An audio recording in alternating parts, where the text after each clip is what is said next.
Story of Esther and Haman, Biblical Story, Book of Esther. Once upon a time, in the ancient Persian Empire, there lived a beautiful and brave Jewish woman named Esther. She was chosen by King Xerxes, Ahasuerus, to be his queen, though he didn't know she was Jewish. At the same time, there was a powerful and proud man named Haman, the king's advisor. Haman hated the Jews, especially Mordecai, Esther's cousin and guardian, who refused to bow to him. Furious, Haman tricked the king into signing a decree to destroy all the Jews in the empire. When Mordecai heard of this plan, he urged Esther to use her position to speak to the king and save their people. But approaching the king without being summoned was dangerous, even for a queen. Esther was afraid she could be killed. But Mordecai told her, "Who knows but that you have come to your royal position for such a time as this?" Esther 4:14. With great courage, Esther fasted, prayed, and approached the king. Instead of punishing her, the king welcomed her. She invited the king and Haman to a banquet, twice. At the second banquet,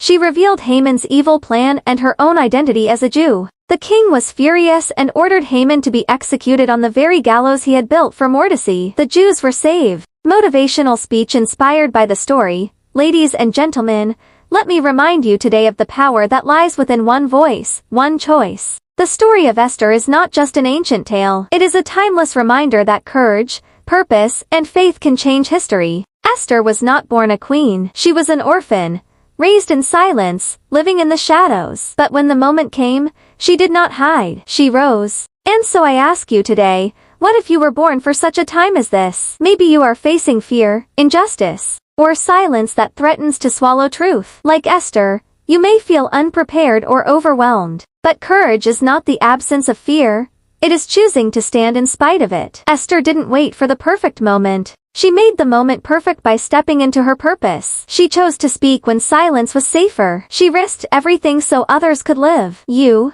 too, have a voice that matters. You, too, can make a difference in your family, your community, your world. Let Haman's fall be a lesson.